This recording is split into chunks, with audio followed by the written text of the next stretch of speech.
నమస్తే, good morning Telangana. నేను మీ journalist Manoj. మరోసారి జీవో నెంబర్ 46, జీవో నెంబర్ 46 తెర మీదకి వచ్చింది. సుప్రీంకోర్టులో నిన్న రాష్ట్ర ప్రభుత్వాన్ని ప్రతివాదులుగా చేర్చి నోటీసులు జారీ చేసింది రాష్ట్ర ప్రభుత్వానికి. మరి రాష్ట్ర ప్రభుత్వం జీవో నెంబర్ 46 పైన ఎటువంటి విషయాన్ని వెల్లడించబోతోంది? గతంలో ప్రతిపక్షం కాంగ్రెస్ పార్టీ జీవో నెంబర్ 46ని రద్దు చేస్తామని చెప్పింది. కానీ ఆఖరికి వస్తే రద్దు చేయకుండానే అటు రిక్రూట్మెంట్ పూర్తి చేసేసింది. ఇప్పటికీ కూడా ఆ జీవో నెంబర్ 46కు సంబంధించిన బాధితులు ఎవరైతే ఉన్నారో అంతా కూడా ఇంకా ప్రభుత్వ కార్యాలయాల చుట్టూ, కోర్టుల చుట్టూ అనేక తిప్పలు పడుతూ అనేక అవస్థలు పడుతున్నారు. సో మరోసారి సుప్రీంకోర్టు నోటీసులు జారీ చేసిన నేపథ్యంలో ఏం సమాధానం చెప్తుంది ఏందని చూడాల్సిన అవసరం అయితే ఉన్నది. అయితే జీవో నెంబర్ 46కు సంబంధించి ఎప్పుడైతే సుప్రీంకోర్టు ఇన్వాల్వ్ అయిపోయి రాష్ట్ర ప్రభుత్వం నోటీసులు జారీ చేసిందో ఇదే తరహాలో రేపటి రోజున గ్రూప్ 1, గ్రూప్ 2లకు సంబంధించిన ఎగ్జామ్స్ నిర్వహణ పైన కూడా ఈ తరీకలనే అనేకంగా సిచ్యువేషన్స్ రేజ్ అయ్యే అవకాశం ఉన్నదని చెప్పి రాజకీయంగా అటు నిరుద్యోగులు కానివ్వండి, ఇటు రాజకీయ పార్టీలో కానీ ఒక చర్చ అయితే ప్రారంభమైంది. సో చూద్దాం మరి ఏం జరుగుతుంది ఏందని నిరుద్యోగులకు సంబంధించిన అంశాల్లో మనం చూడాల్సిన అవసరం అయితే ఉన్నది. ఇక మరోసారి బీజేపీ ట్రాప్లో పడ్డాడు కేటీఆర్. ఉన్నది లేనట్టుగా, లేనిది ఉన్నట్టుగా అనవసరమైనటువంటి రాద్ధాంతానికి తెరలేపుతున్నట్టుగానే ఆయన యొక్క మాటల పనితీరు కానీ మాటల తీరు కానీ కనబడుతున్నది. నిన్న అసెంబ్లీ శీతాకాల సమావేశాలు ప్రారంభమైన నేపథ్యంలో అసెంబ్లీ బయటే ఒక టీషర్ట్ ధరించుకొని లోపలికి పోయింది ప్రయత్నం చేసిండు ఆయన. ఆ టీషర్ట్ మీద ఏమున్నది? అదానీ రేవంత్ బాయ్ బాయ్ అని ఉన్నది. మరి అదానీ రేవంత్ బాయ్ బాయా, కేసీఆర్ అదానీ బాయ్ బాయా, కేటీఆర్ మోడీ బాయ్ బాయా, కేసీఆర్ మోడీ బాయ్ బాయ్ ఏందనేది ఇప్పుడు మీకు కొంత విశ్లేషణ చేసే ప్రయత్నం చేస్తా. దివ్యాంశాలకు సంబంధించి వార్తాపత్రికలో వచ్చిన కథనాలు, దానికి సంబంధించి విశ్లేషణ చేసుకుందాం. సో ముందుగా తొలి వెలుగు విషయానికి వస్తే, తొలి వెలుగులో ప్రధాన బ్యానర్ ఐటమ్గా మన సంస్కృతికి ప్రతిరూపం తెలంగాణ తల్లి అంటున్నారు కాంగ్రెస్ పార్టీ నాయకుల. రాష్ట్ర కాంగ్రెస్ పార్టీ ప్రభుత్వం తెలంగాణ తల్లి విగ్రహాన్ని సచివాలయం కేంద్రంగా ఆవిష్కరించారు. ఇక మరోవైపుగా మేడ్చల్ మల్కాజ్గిరి జిల్లా పార్టీ కార్యాలయంలో గత రూపమున్నటువంటి తెలంగాణ తల్లి విగ్రహాన్ని ఆవిష్కరించుకొని దానికి సంబంధించి ఆవిష్కరణలో కేటీఆర్ మాట్లాడుతూ ఆ విగ్రహం కాంగ్రెస్ తల్లి, ఈ విగ్రహం కాంగ్రెస్ తల్లి అంటూ ఆయన సంబోధించడం జరిగింది. కానీ నిన్ననే జనరల్ అడ్మినిస్ట్రేషన్ డిపార్ట్మెంట్ నుంచి, సాధారణ పరిపాలన శాఖ నుంచి ఒక ఉత్తర్వులు జారీ అయినాయి. ఏమని? తెలంగాణ తల్లి అంటేనే ఇకపైన అధికారికంగా ప్రకటించిన తల్లి ఇక్కడ ఉన్నటువంటి ఈ తల్లి.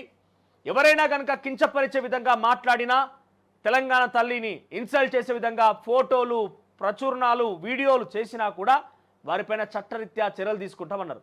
మరి నిన్న ఆ ఆర్డినెన్స్ విడుదలైన తర్వాత కేటీఆర్ ఈ రకంగా మాట్లాడుకొచ్చాడు. అది తెలంగాణ తల్లి గారు, కాంగ్రెస్ తల్లి అని చెప్పన్నాడు. డెఫినెట్గా కేటీఆర్ మీద కూడా ఎవరో ఒకరు పాపం ఇట్లే కేసు ఎత్తారు, కేసు అవుతుంది, అది కామన్ జరిగే ప్రక్రియనే గది. ఇక ఆందోళన బాటలో ఆశా వర్కర్ల పైన అత్యుత్సాహం ప్రదర్శించిన పోలీసులు. ఇక మంచు ఫ్యామిలీలో పంపకాల కొట్లాట, మోహన్ బాబు కుటుంబంలో ఆస్తి గొడవలు. ఇక మరోవైపు నీకంటే కుక్క better, no love like Sasha love, నీకంటే కుక్క బెటర్ అన్నట్టుగా ఇన్స్టాగ్రామ్లో ఒక పోస్ట్ చేసుకొచ్చింది సమంత. మరి ఎవరికంటే మీరు చెప్పాలి, ఎవరికంటే కుక్క బెటర్ అని పెట్టిందో. ఇక ఈనాడు విషయానికి వస్తే, చరిత్ర పుటల్లో నిలిచే రోజు ఇకపై ఏటా డిసెంబర్ 9న తెలంగాణ తల్లి ఆవిర్భావ దినోత్సవాలు. విగ్రహంలో మార్పులు చేయాలని ఆలోచన చేస్తే చర్యలు. 9 మంది కళాకారులకు ఫ్యూచర్ సిటీలో 300 గజాల స్థలం, ₹1 కోటి చొప్పున అందిస్తాం. తెలంగాణ తల్లి విగ్రహావిష్కరణ కార్యక్రమంలో సీఎం రేవంత్ రెడ్డి. ఇక్కడ అందశ్రీకి సన్మానం చేస్తున్నటువంటి ఆ కార్యక్రమానికి సంబంధించి ఫోటో హైలైట్గా ఉన్నది. ఇక పక్కనే ఉర్రూతలూపిన తెలంగాణ సందడిగా హుస్సేన్ సాగర్ తీరం, సచివాలయ ప్రాంగణం. ఇక 4 కోట్ల బిడ్డల భావోద్వేగం తెలంగాణ తల్లి, శాసనసభలో సీఎం రేవంత్ రెడ్డి ప్రకటన. ఇక తలెత్తుకునేలా తల్లిని ప్రతిష్ఠించుకున్నాం, విగ్రహావిష్కరణ సభలో ఉప ముఖ్యమంత్రి బట్టి విక్రమార్క. ఇక ఆర్బీఐ కొత్త గవర్నర్గా సంజీవ్ మల్హోత్రా, నేటితో ముగియనున్న ప్రస్తుత గవర్నర్ శశికాంత్ దాస్ పదవీకాలం. ఇక అదానీ రేవంత్ చిత్రాల టీషర్టుతో అసెంబ్లీకి భారత సభ్యులను అడ్డుకున్న పోలీసులు, అదానితో సీఎం కుమ్మక్కుపై నిలదీస్తామన్న కేటీఆర్. ఇక ఆంధ్రజ్యోతి విషయానికి వస్తే, ఎల్ఐసి బీమా సఖీ యోజన మహిళల కోసం కొత్త పథకం. ఇక ఏపీ క్యాబినెట్లోకి నాగబాబు, రాజ్యసభ సీటుకు బదులుగా మంత్రి పదవి, కూటమి పార్టీల నడుమ అంగీకారం. ఇక మళ్ళీ ఏపీ నుంచి రాజ్యసభ కృష్ణయ్య. నిజంగా ఒకప్పుడు బీసీల టైగర్ అని చెప్పుకోవడానికి గర్వంగా ఫీల్ అయినాం. బీసీల టైగర్ అని చెప్పుకోవడానికి ఆర్ కృష్ణ విషయం తెలంగాణ సమాజం గర్వంగా ఫీల్ అయింది. ఇప్పుడు ఇదే బీసీలకు సంబంధించి ఒక ప్రత్యేకమైన మినిస్ట్రీ ఏర్పాటు చేయమని ఎన్నో రోజులుగా కొట్లాట నడుస్తున్నది. బీసీలకి కులగణన చేపట్టి బీసీల యొక్క వాటా తేల్చండి అని చెప్పి అనేక కొట్లాటలు జరుగుతున్నాయి. కానీ వేవి తీర్చకుండా 10 ఏళ్ళు పబ్బం గడిపినటువంటి మోడీ బీజేపీ పార్టీలా మళ్ళీ ఆర్ కృష్ణయ్య రాజ్యసభకు పోయిండనంటే ఇంక మనం చెప్పుకుందామా? ఇంకా బీజేపీ పోయినటువంటి ఆర్ కృష్ణయ్యని బీసీ టైగర్ అని చెప్పుకుందామా? ఊసర వెళ్ళైనా ఒక్కోసారి ఇటువంటి రంగులు మార్చేటువంటి వాళ్ళని చూస్తే భయపడితేయేమో, అరే మాకన్నా ఎక్కువ రంగులు మారుస్తున్నారు ఏంది వీళ్ళంతా అని. అమ్మ రూపమే ప్రతి ఇంట్లోని కన్న తల్లిలా తెలంగాణ తల్లి, నమూనాను మార్చితే ఊరుకోం, అవమానిస్తే చట్టపర్యంగా చర్యలు. ఇక చెన్నంనేని రమేష్ వేములవాడ మాజీ ఎమ్మెల్యే బీఆర్ఎస్ పార్టీ నేత చెన్నంనేని రమేష్కి ఆయన అసలు భారతీయుడే కాదు, భారత పౌరసత్వం లేదు ఆయనకి, ఆయన రద్దును సబబే అని చెప్పి ఆయన హైకోర్టు తేల్చేసింది. ఇక ఆర్బీఐ కొత్త గవర్నర్గా సంజయ్ మల్హోత్రా. ఇక మంచులో మంటలు, మోహన్ బాబు ఇంట్లో నిమిషానికో పరిణామం. ఇక టీచర్ల ఫోటోలు ప్రదర్శించాలి, స్కూళ్ళు వారి వివరాలు కూడా వెల్లడించాలి. ప్రభుత్వ పాఠశాలలో టీచర్ల డీటెయిల్స్ డిస్ప్లే చేయాలని చెప్పి ఒక ప్రత్యేకమైనటువంటి సర్క్యులర్ జారీ చేసింది విద్యాశాఖ.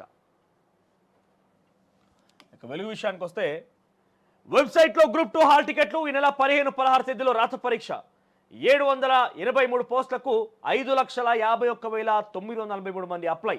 రాష్ట్ర వ్యాప్తంగా 1368 పరీక్షా కేంద్రాలు ఏర్పాటు పూర్తి చేసిన టీజీపీఎస్సీ. ఇక గ్రూప్ 2ను వాయిదా వేయలేమన్న హైకోర్టు. ఆర్బీఐ కొత్త గవర్నర్గా సంజయ్ మల్హోత్రా. ఆ తర్వాత రష్యాలో అసద్, సిరియా నుంచి పారిపోయిన ఆ దేశ అధ్యక్షుడు బషర్ అలీ అసద్ మాస్కో చేరుకున్నారు. ఇక జననీ జయ కేతనం సంబురంగా తెలంగాణ తల్లి విగ్రహావిష్కరణ సెక్రటేరియట్లో వేల మంది సమక్షంలో ప్రారంభించిన సీఎం. అయితే ఇక్కడ నేను ఇదంతా లైవ్ ద్వారా చూస్తున్న సమయంలో అందశ్రీ సన్మానం గ్రహించిండు, రాష్ట్ర ప్రభుత్వానికి సన్మానం చేసింది జై జై హే తెలంగాణ అని గీతానికి. ఆ తర్వాత వెనకాల నుంచి శ్రీధర్ బాబు ఏమన్నా ఒక నిమిషం మాట్లాడు అని చెప్పి ఇట్లా మాట్లాడమని చెప్పి చెప్పినట్టున్నాడు. వెంటనే మైక్ తీసుకున్నాడు, అందరు కూడా మైక్ కోసం వెట్లాడిరు. రేవంత్ రెడ్డి ఆఖరి కోసం మైక్ ఇప్పించిండు అందశ్రీకి. ఆయన తీసుకొని జయ జయ హే తెలంగాణ జననీ జయ కేతనం, ముక్కోటి గొంతుకలు ఒక్కటైన చేతనం అనే పాటని ఆ ఒక్క 2 లైన్లను పాడి ఆ తర్వాత జై తెలంగాణ జై జై తెలంగాణ అని చెప్పి జై తెలంగాణ నినాదాలు చేసిండు. మరి ఒక అందశ్రీ అక్కడ వేదికనెక్కి ఆయన వాయిసే బేసిక్గా కొంత గంభీరంగా ఉంటుంది. ఆ వాయిస్తోని పిడికిలు బిగించి జై తెలంగాణ జై తెలంగాణ కొడితే ఆ నినాదం చేస్తే ఏ ఒక్కరు కూడా వెనకాల ఉన్న ఒక్కసారి జై తెలంగాణ అనలే. నాకు ఆశ్చర్యం అనిపించింది. వెనకాల ఏ ఒక్కరు కూడా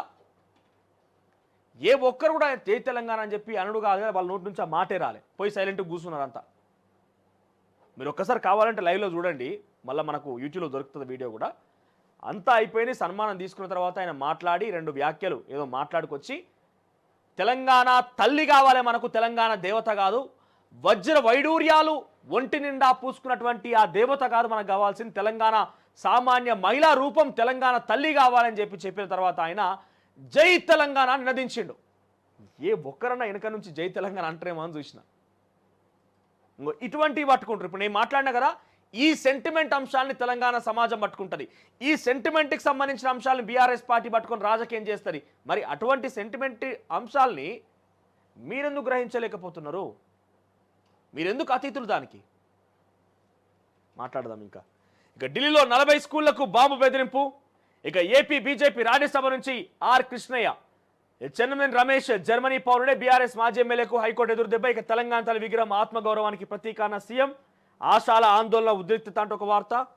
ఇక నెల 16కు అసెంబ్లీ వాయిదా. రాజస్థాన్కు సీఎం రేవంత్ రెడ్డి ఎప్పుడు ఎల్లుండి రేపోతున్నాడంట ఆయన. 2-3 రోజులు మళ్ళీ రాజస్థాన్లో పర్యటన అట.